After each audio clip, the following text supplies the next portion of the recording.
So in today's video, we are going to be DIYing a faux brick wall. And the first thing we did was go to Home Depot to buy our supplies. You're going to need some brick paneling and some paint, of course, some wood for the frame. This brick panel is so cool. It looks so realistic. The texture on it makes it look so real. I was so excited when I saw this. I had seen this years ago and I wanted to do this a long time ago, but we never got around to it. So we're just painting it white. We used a basic white flat paint. I didn't want any shininess or anything. I want it to be very matte. So this is after the first coat of paint. We actually painted, I want to say 3 or 4 coats on the bricks because we wanted it to be a very crisp white. So here you see Daryl is using liquid nails to put this up. We normally put a bunch of nails on the wall, but we decided to go with the liquid nails this time around. We did still use our nail gun a little bit, but not as much as we normally do.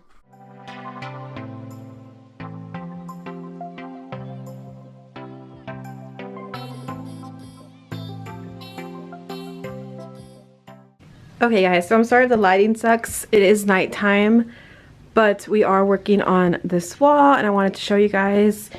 So as you can see, you can tell where the different pieces of the wall meet. So there are 3 different pieces, but I'm going to get some spackle and focus on that.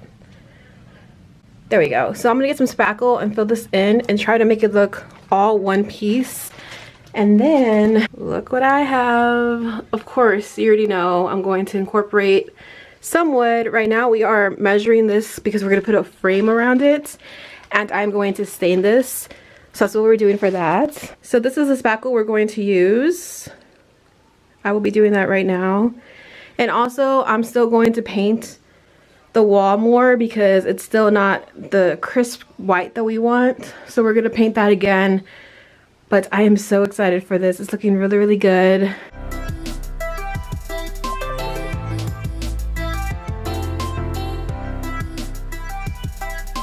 Okay guys, so as you can see, I have finished this bottom piece and it legit just looks like it's all one wall. Of course we're going to paint over that white, but look at the difference. So as you see, there's this seam, we go down and then it just starts looking like it's all one wall with this spackle. So the trick is when you spackle, don't just cover the line, make sure you make it go across to give it that texture because it makes it look like it's all one piece. It makes it look a lot more rustic and industrial. So as you can see, I made it go way further than just down the line. So that's the difference between that and this. And by doing this, it's going to make the wall look so seamless. It's going to look awesome. So I will check back with you guys in a little bit so you guys can see the finished product.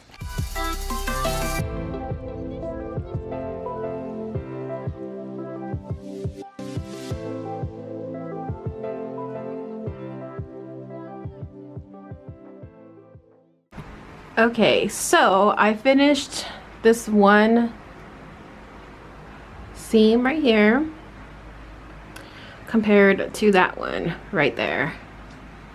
It looks so freaking different and amazing.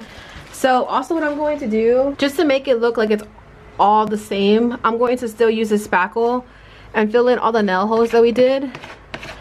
And I'm gonna leave it with a lot of texture like that so it can look very similar because it's going to dry and it's going to look really cool. It's really hard to film and do this at the same time. Okay, there we go. Now I covered it. So leave it like that. Sorry, I have the fan on, guys. It's like hot in here. So just fill that in and move it around like that, but still leave some texture. As you can see, it looks very like a old warehouse, which is the feel that I want. So I'm so excited. It's gonna look so freaking cute. And if I haven't mentioned this, this is the guest bedroom. I'm pretty sure I haven't even said where we're at, but if you guys follow my channel and you guys will know, this is the guest bedroom. Hi. Hi. So after we finish spackling this, we're going to paint. So let me finish this really fast because we still have a lot more to do.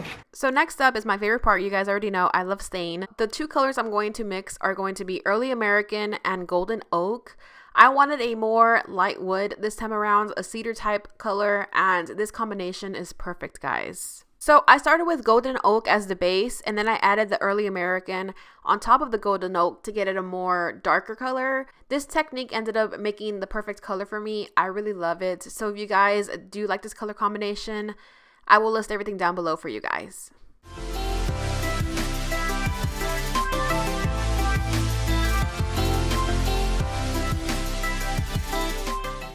So while the stained wood was drying, we decided to paint the walls more because we did want a more crisp white, so that's what we're doing. So now you can get a better view of the color I use. So like I said, I used two different colors, but look at that contrast with the white and this beautiful wood. Oh, it looks so pretty.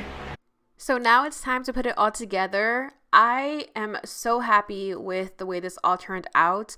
This is a perfect way to add an accent wall to any room in your house. I think this could go really well with just a guest bedroom, for a nursery, for an office wall.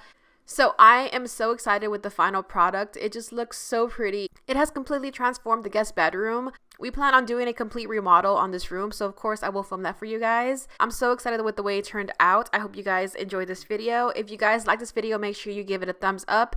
If you guys like seeing more DIY videos from us, make sure you give this video a thumbs up so we can know and we can film all the other DIYs we have planned. So thank you guys so much for watching. I love you guys so much, and I will see y'all in my next video. Bye guys.